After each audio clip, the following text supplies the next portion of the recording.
आज के इस वीडियो में हम कक्षा 11 के एक महत्वपूर्ण चैप्टर ठोसों के यांत्रिक गुण प्रत्यास्थता के विषय में अध्ययन करेंगे। वीडियो के प्रारंभ में ही हम आपको बता दें कि इस वीडियो में इस चैप्टर से रिलेटेड केवल थ्योरी पोर्शन को डिस्कस किया जाएगा और इस चैप्टर से रिलेटेड जितने भी प्रूफ या डेरिवेशंस हैं उनको हम इस वीडियो के दूसरे भाग में स्टडी करेंगे। तो यहाँ बात करना है हमको ठोसों के यांत्रिक गुणों के बारे में। ठोस क्या है? पदार्थ की एक अवस्था है। तो यहाँ बात करते हैं पदार्थ की कितनी अवस्थाएं होती हैं। तो प्रारंभ में हमने पढ़ा होगा पदार्थ की 3 अवस्थाएं होती थीं, ठोस, द्रव, गैस। तो यहाँ पर एक चीज़ बताते चले, अब पदार्थ की टोटल 6 अवस्थाएं हो चुकी हैं और 3 अवस्थाएं तो आपकी ठोस, द्रव, गैस थी। उसके बाद में एक और अवस्था थी प्लाज्मा अवस्था और 5वीं अवस्था है बोस-आइंस्टीन कंडेंसेशन और एक नई अवस्था है जिसको 6ठी अवस्था कहा जाता है, जिसको फर्मियोनिक कंडेंसेट कहते हैं। तो ये 6 अवस्थाएं थी जो हमको लगा कि यहाँ पर डिस्कस कर लेनी चाहिए क्योंकि अपना नॉलेज भी डेवलप होगा। तो पदार्थ की कितनी अवस्थाएं हो चुकी हैं? 6, ठोस, द्रव, गैस और उसके बाद में प्लाज्मा और 5th है बोस-आइंस्टाइन कंडेंसेशन और 6th जो है वो है फर्मियोनिक कंडेंसेट। तो यहाँ शुरुआत करते हैं इस चैप्टर की पहले पॉइंट से या पहली हेडिंग से, और ये पहली हेडिंग है हमारी अंतरा परमाणुक एवं अंतरा अणुक बल। तो यहाँ एक बल के विषय में बात कर रहे हैं और ये बल कैसा है? अंतरा परमाणुक है और अंतरा अणुक है। तो नाम से ही क्लियर होता है ऐसा बल जो किन्हीं 2 परमाणुओं के बीच कार्य करे। ऐसा बल जो किन्हीं 2 परमाणुओं के बीच कार्य करे, ऐसे बल को हम लोग क्या बोलेंगे? अंतरा परमाणुक बल। और अंतरा परमाणुक बल सदैव वैद्युत बल ही होते हैं, अधिकतर वैद्युत बल होते हैं। और अंतरा अणुक बल की बात करें तो किसी भी पदार्थ के अणुओं के बीच कार्य करने वाले बल को हम लोग क्या कहते हैं? अंतरा अणुक बल कहते हैं। ये छोटी दूरी के बल होते हैं, कम परास होता है इनका, मतलब बहुत छोटी दूरी तक प्रभावी होते हैं। ये दोनों बल यहाँ पर हमारे पदार्थों के विषय में अध्ययन कर रहे हैं, इसीलिए हमको पहले इसको डिस्कस कर लेना जरूरी था। तो किसी भी पदार्थ के किसी भी 2 परमाणुओं के बीच कार्य करने वाला बल अंतरा परमाणुक बल कहलाता है, जबकि किन्हीं 2 अणुओं के बीच कार्य करने वाला बल क्या कहलाएगा? अंतरा अणुक बल कहलाएगा। और ये बल वैद्युत बल ही होते हैं। अब बात करते हैं ठोस के एक विशेष गुण के बारे में, क्योंकि जितने भी पदार्थ हैं उसमें अंतरा परमाणुक बल और अंतराणुक बल तो पाए जाते हैं। यहाँ हम डिस्कस करने आए हैं ठोसों के गुणों के बारे में। तो जितने भी ठोस हैं उनका एक विशेष गुण होता है और इस गुण को हम क्या कहते हैं? प्रत्यास्थता। आखिर प्रत्यास्थता क्या है? तो प्रत्यास्थता को समझने के लिए अगर हम बेसिक समझें तो हम जब किसी वस्तु पर बल लगाते हैं, मान लिया हमने कोई रुई ली और रुई को दोनों हाथों से कस के दबाया, तो क्या होता है? रुई दब जाती है। जब रुई दबती है तो क्या होता है? उसकी आकृति परिवर्तित हो जाती है और जब आकार परिवर्तित होता है तो इस आकार का परिवर्तन जो है किस गुण के विरुद्ध में होता है? तो इस गुण को क्या कहते हैं? प्रत्यास्थता कहते हैं। अर्थात जब किसी वस्तु पर बल लगाया जाए और बल लगाने के पश्चात वस्तु में उसकी आकृति या आकार में कोई परिवर्तन हो तो इस गुण को, जिसके कारण वस्तु की आकार या आकृति में परिवर्तन होता है, क्या कहलाता है? प्रत्यास्थता, इलास्टिसिटी कहलाता है। जब इलास्टिसिटी की बात कर रहे हैं तो विरूपक बल, ये मेन पॉइंट आ जाता है जो हमें इससे पहले समझ लेना जरूरी है। जब किसी वस्तु पर बल लगाएंगे और बल लगाने के कारण वस्तु के आकार या आकृति में परिवर्तन होगा, तो ऐसी स्थिति में जो हमने बल लगाया है जिसके कारण वस्तु की आकार या आकृति में परिवर्तन हो रहा है, इस बल को हम लोग क्या बोलते हैं? विरूपक बल कहते हैं। विरूपक बल, डिफॉर्मिंग फोर्स, मतलब कि जो किसी वस्तु की आकार या आकृति में परिवर्तन कर दे और जिसके कारण यह परिवर्तन होता है, वस्तु का यह गुण जिसके कारण बल लगाने पर वस्तु की आकार या आकृति बदल जाती है, इसको हम क्या कहते हैं? प्रत्यास्थता कहते हैं। और प्रत्यास्थता जो वस्तु का गुण है, आकृति या आकार में परिवर्तन वाला, इस गुण के आधार पर वस्तु को सामान्यतः 3 भागों में बांटा गया है जो यहाँ लिखी हुई हैं। इन तीनों भागों को एक एक करके डिस्कस करते हैं। तो पहली जो है परफेक्ट रिजिड बॉडी, पूर्ण दृढ़ पिंड, आखिर ऐसा क्या है? तो प्रत्यास्थता के आधार पर हमने ठोसों को 3 भाग में बांटा है और इसका पहला भाग है परफेक्ट रिजिड बॉडी, पूर्ण दृढ़ पिंड, अर्थात वह वस्तु जिसके ऊपर हम विरूपक बल लगाएं परंतु वस्तु की आकार या आकृति में कोई भी परिवर्तन ना हो। वस्तु के ऊपर बल लगाया जाए और बल लगाने पर वस्तु की आकार या आकृति में कोई भी परिवर्तन ना हो तो ऐसी वस्तु पूर्ण दृढ़ पिंड कहलाती है। वास्तव में तो संसार में कोई भी वस्तु पूर्ण रूप से दृढ़ पिंड नहीं है, परंतु कुछ ऐसी वस्तुएं हैं जिनमें प्रत्यास्थता का गुण बहुत कम पाया जाता है। जैसे पत्थर ले लेते हैं, लोहा की बात कर लेते हैं, धातुओं की बात कर लेते हैं, चट्टानों की बात कर लेते हैं।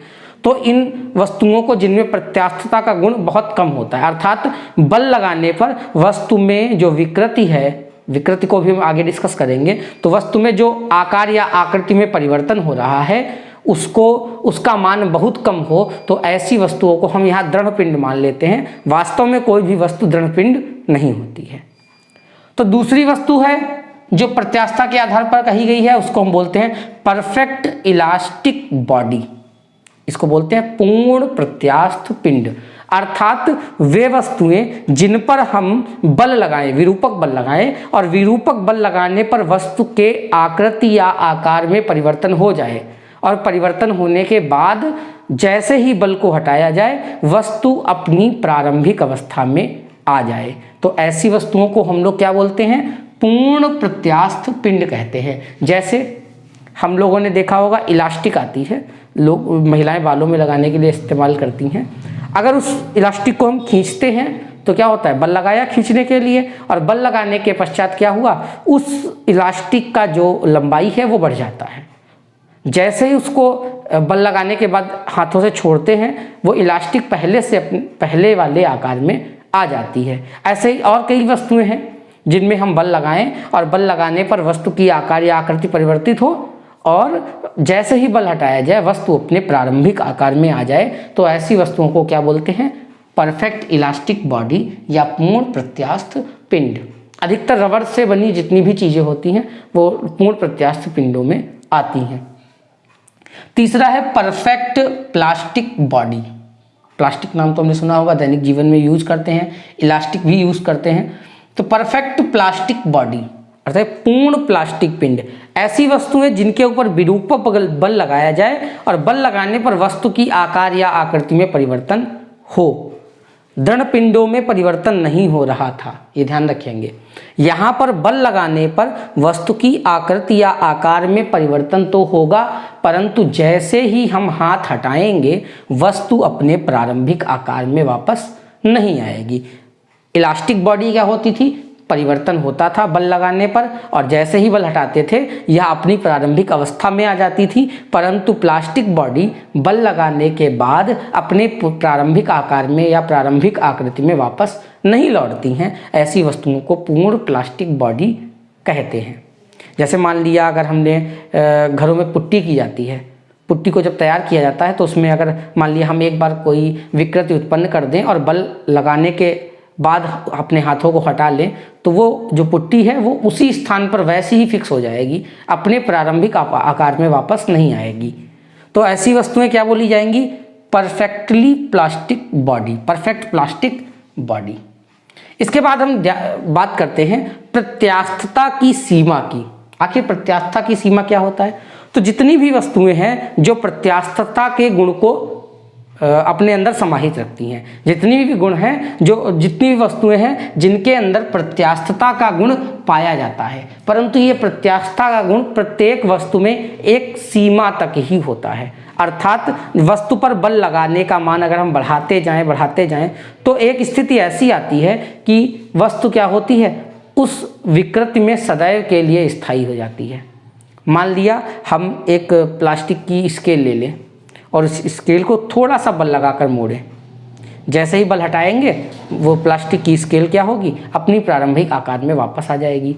धीरे धीरे बल का मान अगर हम बढ़ाते जाएं तो वो प्लास्टिक की स्केल क्या होगी? धीरे अपनी अवस्था में वापस जाती रही, परंतु एक स्थिति ऐसी आएगी कि उससे ज़्यादा अगर प्लास्टिक स्केल को मोड़ देंगे तो वो उसी अवस्था में मुड़ी रह जाएगी।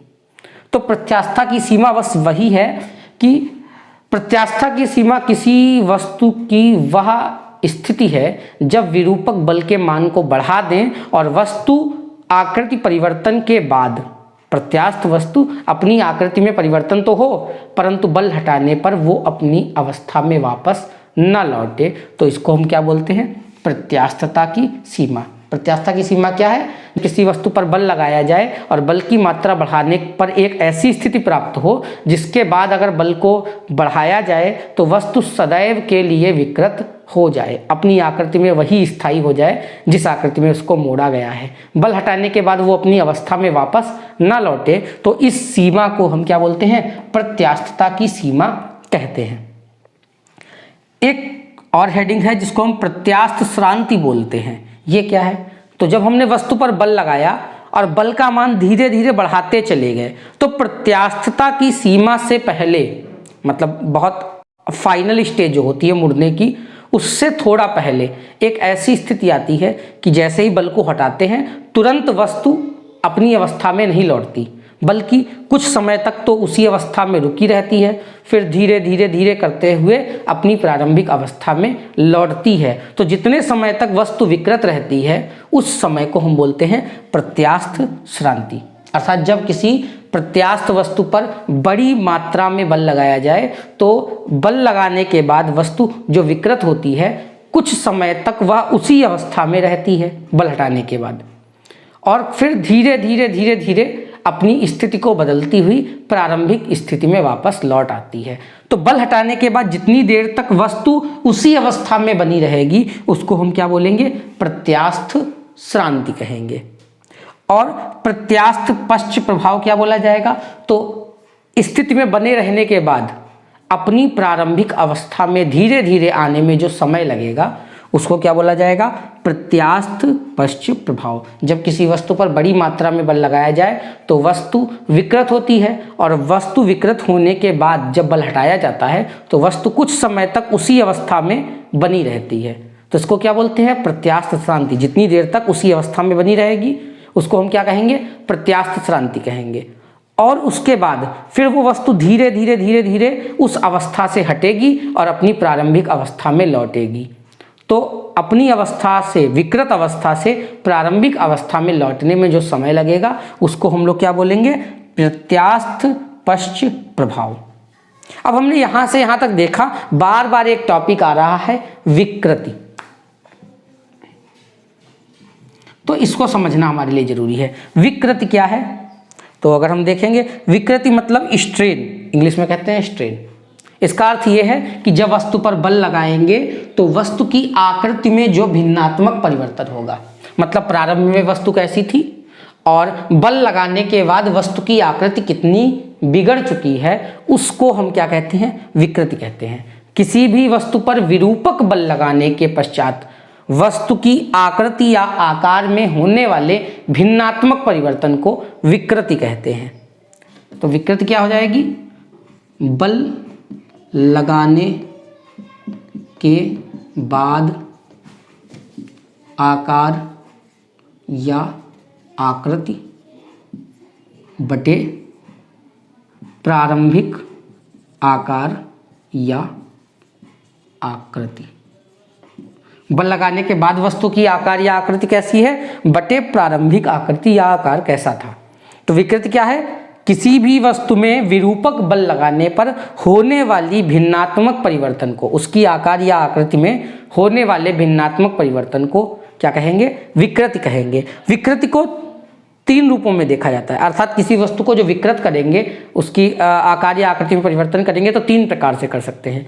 या तो हम वस्तु को खींचकर लंबा या छोटा कर सकते हैं, दूसरा या तो वस्तु को दबाकर उसके आयतन में परिवर्तन कर सकते हैं, और या तो वस्तु को स्पर्श रेखी बल लगाकर।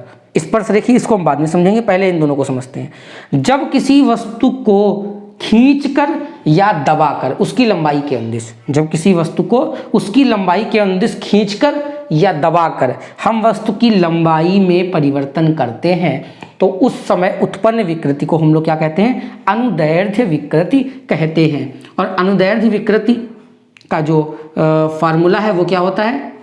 लंबाई में परिवर्तन बटे प्रारंभिक लंबाई। लंबाई में परिवर्तन को डेल्टा एल से रिप्रेजेंट करते हैं और प्रारंभिक लंबाई को एल से रिप्रेजेंट करते हैं, ध्यान रहेगा।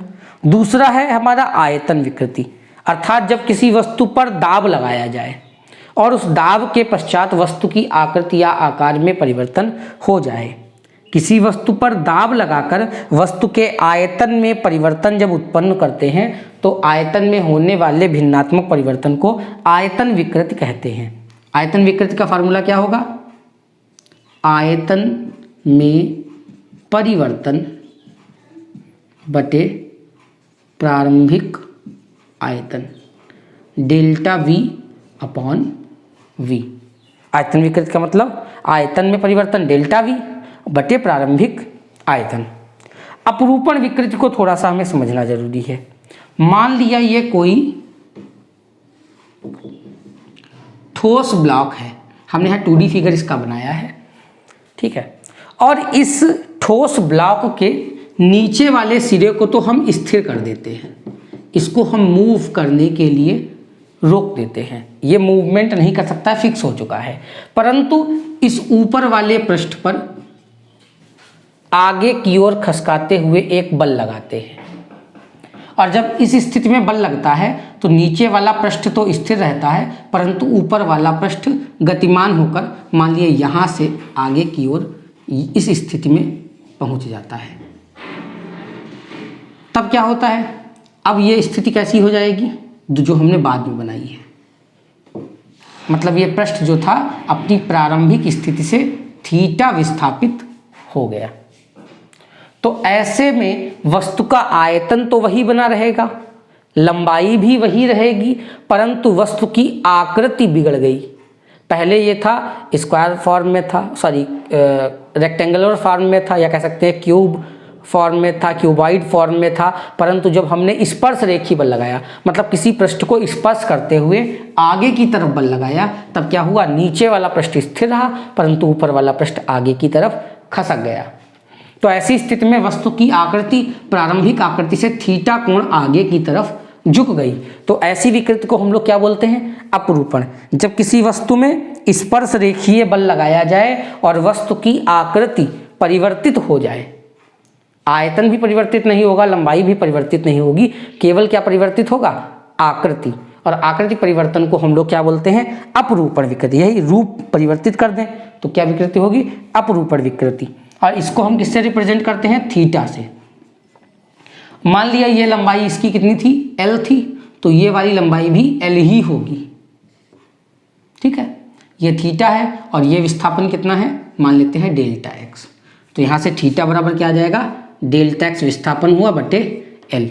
यहाँ पर यह अपरूपण विकृति का फार्मूला आ गया। जब किसी वस्तु पर स्पर्श रेखीय बल लगाया जाए और वस्तु का ना तो आयतन परिवर्तित हो ना तो लंबाई परिवर्तित हो, बल्कि वस्तु की जो आकृति है वो बदल जाए, तो ऐसी स्थिति में उत्पन्न विकृति को हम अपरूपण विकृति कहते हैं। अब हम बात करते हैं प्रतिबल की। यहाँ पर इसके शब्द से क्लियर है, प्रति मतलब विपरीत दिशा में, और बल विपरीत दिशा में लगने वाला बल प्रतिबल अर्थात स्ट्रेस कहलाएगा। अब ये विपरीत दिशा में बल कब लगेगा? तो यहाँ हम चैप्टर पढ़ रहे हैं प्रत्यास्थता, और प्रत्यास्थता में आपको बताया था कि जब हम किसी वस्तु पर बल लगाते हैं तो बल लगने के कारण वस्तु के आकार या आकृति में परिवर्तन हो जाता है, और इस आकृति या आकार में परिवर्तन को हम क्या कहते हैं? विकृति कहते हैं। और जिस बल के कारण ये आकार या आकृति में परिवर्तन हुआ है उसको हम लोग क्या कहते हैं? विरूपक बल कहते हैं। परंतु न्यूटन का हमने तीसरा नियम पढ़ा होगा, जब हम किसी वस्तु पर बल लगाते हैं तो वस्तु के द्वारा हम पर उतना ही बल विपरीत दिशा में लगाया जाता है। ये तीसरा नियम है न्यूटन का, क्रिया प्रतिक्रिया का नियम जिसको हम कहते हैं।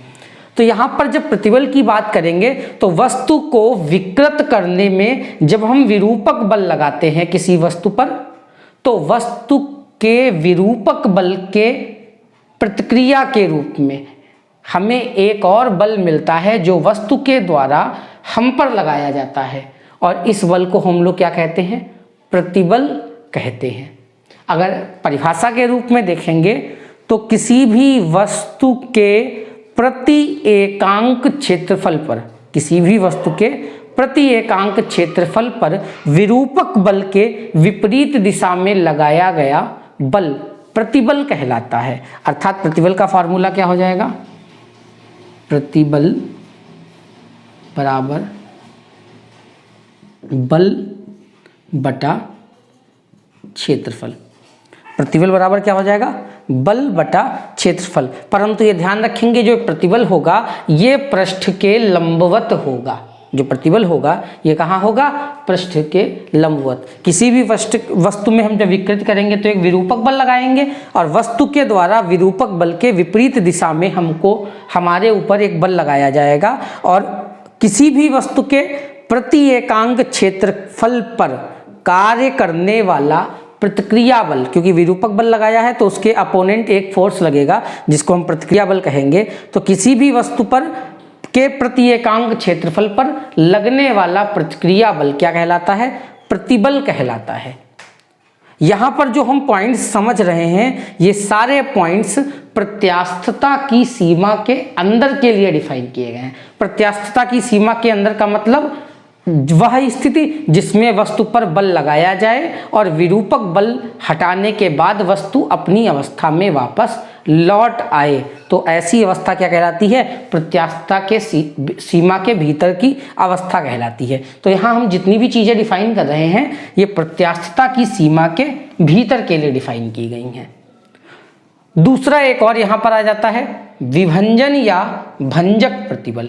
तो विभंजन या भंजक प्रतिबल क्या होता है, तो जब हम किसी वस्तु पर विरूपक बल लगाते हैं तो वस्तु की आकार या आकृति में परिवर्तन होता है, परंतु बल जो लगाए गए विरूपक बल का मान हम बढ़ाते चले जाएं तो एक ऐसी स्थिति आएगी कि वस्तु की विकृति इतनी ज़्यादा बढ़ जाएगी कि वस्तु टूट जाएगी।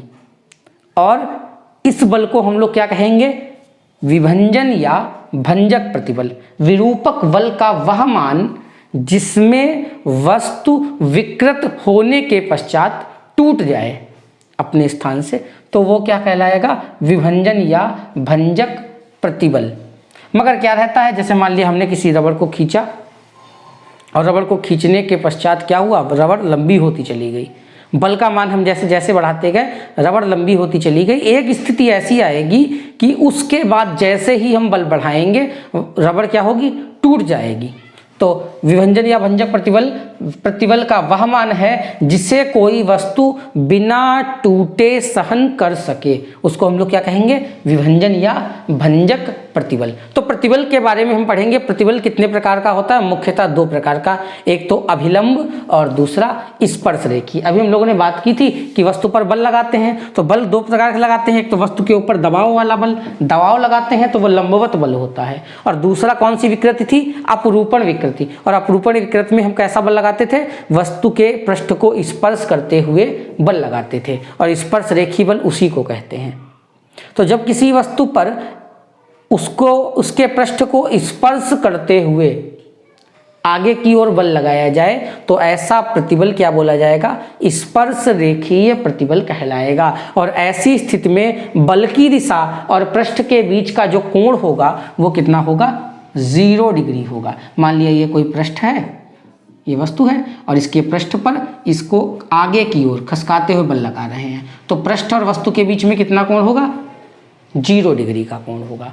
और अभिलंब प्रतिबल नाम से क्लियर है, ऐसा प्रतिबल जो पृष्ठ के लंबवत हो क्या कहलाएगा, अभिलंब प्रतिबल कहलाएगा।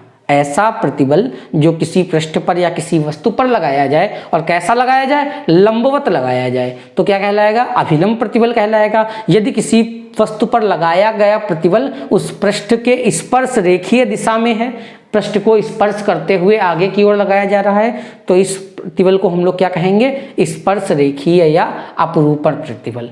जब किसी वस्तु में अपरूपण विकृति उत्पन्न होती है तो उसमें लगने वाला प्रतिबल कौन सा होता है, स्पर्श रेखी या अपरूपण प्रतिबल।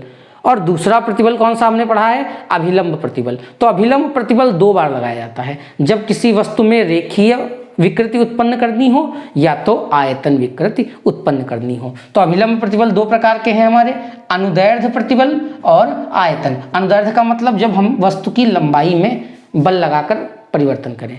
वस्तु की लंबाई में परिवर्तन कब करें? बल लगाकर लंबाई में परिवर्तन करें। तो हमारा कौन सा प्रतिबल होगा? अनुदैर्ध्य प्रतिबल। और जब वस्तु पर बल लगाकर हम क्या करें? उसके आयतन में परिवर्तन करें तो ये कौन सा बल होगा? आयतन प्रतिबल। आयतन प्रतिबल दाब के रूप में होता है। जब वस्तु पर दाब लगाते हैं तब वस्तु का आयतन बदल जाता है। ये भी कैसा प्रतिबल है? अभिलंब प्रतिबल, क्योंकि वस्तु का आयतन बदलने के लिए हम लंबवत बल लगाते हैं। दाब लगाते हैं तो कैसा लगाते हैं? पृष्ठ के लंबवत। और अनुदैर्ध्य प्रतिबल में हम क्या करते हैं? किसी वस्तु रबड़ को या तो हम खींचकर लंबा कर सकते हैं या किसी रबड़ को दबाकर उसकी लंबाई को कम कर सकते हैं। तो ऐसी स्थिति में क्या होता है? अनुदैर्ध्य प्रतिबल कितने प्रकार के होंगे? 2 प्रकार के। जब किसी वस्तु पर प्रतिबल लगाकर उसकी लंबाई में परिवर्तन किया जाए तो कौन सा प्रतिबल होगा? अनुदैर्ध्य प्रतिबल। यदि किसी वस्तु पर प्रतिबल लगाकर उसके आयतन में परिवर्तन किया जाए तो उसको हम लोग क्या कहेंगे? आयतन प्रतिबल कहेंगे। और ये दोनों कौन प्रकार के हैं? किस प्रकार के हैं? तो अभिलंब प्रतिबल हैं। और अगर वस्तु पर बल लगाकर केवल उसकी आकृति बदली जाए तो स्पर्श रेखी या अपरूपण प्रतिबल होता है। अनुदैर्ध्य प्रतिबल 2 प्रकार के होते हैं, तनन और संपीडन। यदि वस्तु पर प्रतिबल लगाकर वस्तु की लंबाई बढ़ाई जाए, ये कोई रबड़ थी, इसको खींचकर हमने आगे की तरफ लंबा कर दिया, तो जब रबड़ को खींचकर लंबा करेंगे तो उस पर कौन सा प्रतिबल लगाएंगे? तनन, क्योंकि रबड़ को हम खींचकर तान दे रहे हैं, तो तनन प्रतिबल होगा। और अगर हम किसी रबड़ को दबाकर उसके साइज को छोटा कर दें तो ये कौन सा प्रतिबल होगा? संपीडन प्रतिबल होगा। ऐसी स्थिति में किसी भी वस्तु की लंबाई में कमी आएगी। तो यहाँ पर प्रतिबल और उसके प्रकार को हमने समझ लिया। दूसरा हमने बताया था विभंजन या भंजक प्रतिबल। जब किसी वस्तु पर प्रतिबल का मान बढ़ाते हैं तो वस्तु की विकृति बढ़ती चली जाती है, परंतु एक ऐसी स्थिति आती है कि वस्तु पर विरूपक बल का मान जैसे ही बढ़ाते हैं वस्तु अपनी स्थिति से टूट जाती है, अलग अलग हो जाती है। तो वह बल जिसको वस्तु बिना टूटे सहन कर सके भंजक प्रतिबल कहलाएगा। और इसके बाद जैसे ही बल को थोड़ा बढ़ाएंगे वस्तु तुरंत टूट जाएगी।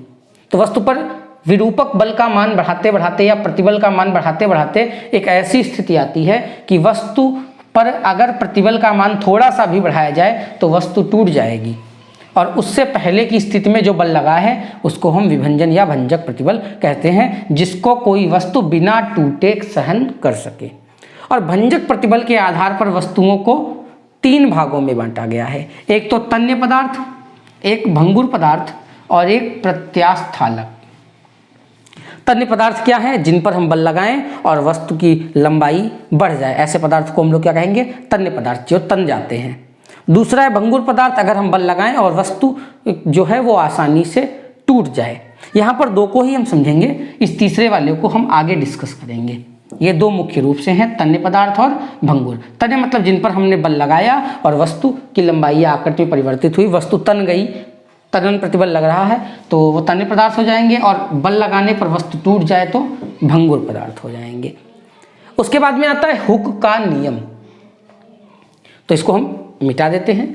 हुक के नियम में जो बताया है हुक ने, वो सारी चीज़ें अभी बताया था हमने आपको, ये सारी चीज़ें जो हम यहाँ डिफाइन कर रहे हैं ये प्रत्यास्थता की सीमा के अंदर है। अर्थात किसी वस्तु पर लगाए गए विरूपक बल का वह मान जिसमें कोई वस्तु प्रत्यास्थता के गुण को अपने अंदर रखते हुए सहन कर सके, उसको हम क्या कहते हैं? प्रत्यास्थता की सीमा कहते हैं। और प्रत्यास्थता की सीमा के लिए हुक ने बताया था जब किसी वस्तु पर विरूपक बल लगाया जाए, कहाँ लगाया जाए? प्रत्यास्थता की सीमा के भीतर। और कब? लघु विकृतियों के लिए। तो हुक ने बताया था कि प्रत्यास्थता की सीमा के भीतर छोटी छोटी विकृतियों के लिए वस्तु पर लगाया गया प्रतिबल वस्तु में उत्पन्न विकृति के अनुक्रमानुपाती होता है। हुक के नियम के अनुसार किसी भी वस्तु की प्रत्यास्थता की सीमा के भीतर छोटी छोटी विकृतियों के लिए वस्तु पर लगने वाला जो प्रतिबल है वो वस्तु की विकृति के अनुक्रमानुपाती होगा। अर्थात प्रतिबल का मान जैसे जैसे बढ़ाएंगे उसी अनुपात में विकृति का मान बढ़ेगा। मान लिया प्रतिबल 1 गुना था तो विकृति भी 1 गुनी थी, प्रतिबल को हम 2 गुना कर देंगे तो विकृति भी 2 गुनी हो जाएगी, 3 गुना करेंगे तो 3 गुनी हो जाएगी, 4 गुना प्रतिबल कर देंगे तो विकृति भी 4 गुनी हो जाएगी। अर्थात जिस अनुपात में हम प्रतिबल लगाएंगे वस्तु में विकृति भी उसी अनुपात में बढ़ेगी, या प्रतिबल घटाएंगे तो विकृति भी उसी अनुपात में घटेगी। परंतु ये सारी चीज़ें जो होंगी ये सभी प्रत्यास्थता की सीमा के भीतर होंगी, अर्थात छोटी छोटी विकृतियों के लिए। तो यह हुक का नियम था। यहाँ पर हम प्रतिबल समानुपाती का निशान हटाएंगे तो इक्वल का साइन लगाएंगे और यहाँ पर एक कांस्टेंट लगा देंगे E और इनटू विकृति। तो यहाँ से E का मान निकालेंगे तो E बराबर क्या आ जाएगा, प्रतिबल बटे विकृति। और E क्या है, एक कांस्टेंट है, और इस कांस्टेंट को हम लोग क्या बोलते हैं, प्रत्यास्थता गुणांक। इस E को हम कांस्टेंट को क्या बोलेंगे, प्रत्यास्था गुणांक। तो अगली हेडिंग भी हमारी यही है, आखिर प्रत्यास्था गुणांक मॉड्यूलस ऑफ इलास्टिसिटी क्या है।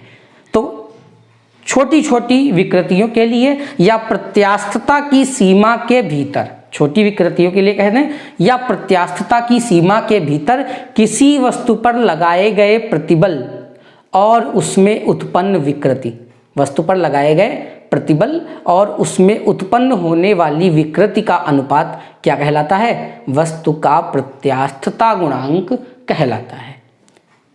सूक्ष्म विकृतियों के लिए या प्रत्यास्थता की सीमा के भीतर किसी वस्तु पर लगने वाला प्रतिबल और उसमें उत्पन्न विकृति का अनुपात क्या कहलाता है, प्रत्यास्थता गुणांक कहलाता है। अगर हम बात करें प्रत्यास्थता गुणांक की तो एक 3 प्रकार के होते हैं, क्योंकि विकृति हमारी 3 प्रकार की होती हैं, इसीलिए जो प्रत्यास्थता गुणांक हैं वो 3 प्रकार के होते हैं।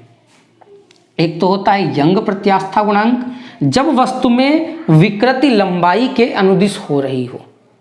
अगर वस्तु में कोई विकृति लंबाई के अनुदिश हो रही हो, अर्थात वस्तु पे बल लगाया और उसकी लंबाई में परिवर्तन किया, तो ऐसी स्थिति में वस्तु का जो प्रत्यास्थता गुणांक होगा उसको यंग प्रत्यास्थता गुणांक y कहेंगे। और यंग प्रत्यास्थता गुणांक का फार्मूला क्या होता है, y इक्वल्स टू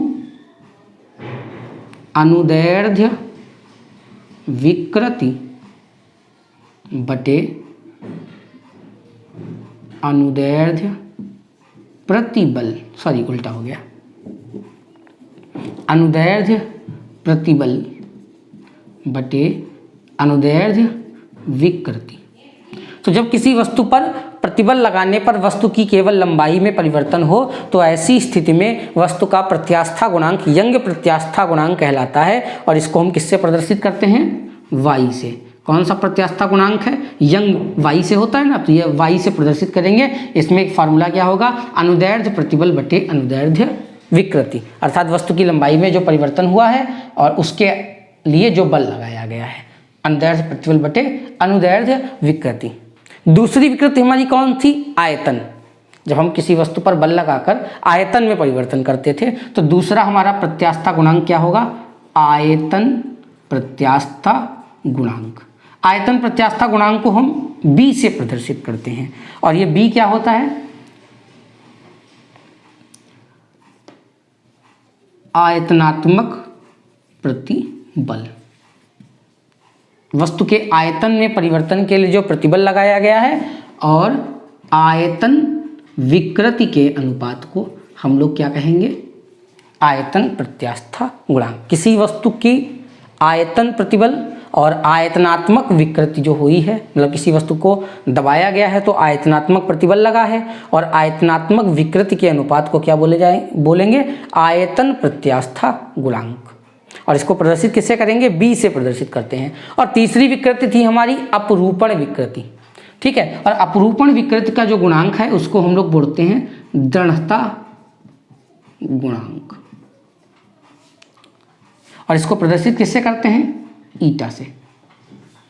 तो दृढ़ता गुणांक क्या होगा, दृढ़ता गुणांक के लिए स्पर्श रेखीय प्रतिबल बटे अपरूपण विकृति। स्पर्श रेखीय प्रतिबल और अपरूपण विकृत के अनुपात को हम दृढ़ता गुणांक कहते हैं। आयतनात्मक प्रतिबल और आयतन विकृत के अनुपात को हम आयतन गुणांक, प्रत्यास्था गुणांक बी कहते हैं। और अनुदैर्ध्य प्रतिबल और अनुदैर्ध्य विकृत के अनुपात को हम यंग प्रत्यास्था गुणांक वाई कहते हैं। ये 3 प्रकार के हमारे प्रत्यास्था गुणांक होते हैं। इसके बाद में एक पॉइंट आता है संपीड्यता। आखिर यह क्या है? तो संपीड्यता मतलब किसी वस्तु को दबाकर उसके आयतन में अगर हम परिवर्तन कर दें तो उसको क्या कहते हैं? संपीड्यता। और इसको प्रदर्शित करते हैं बीटा से। संपीड्यता क्या होती है?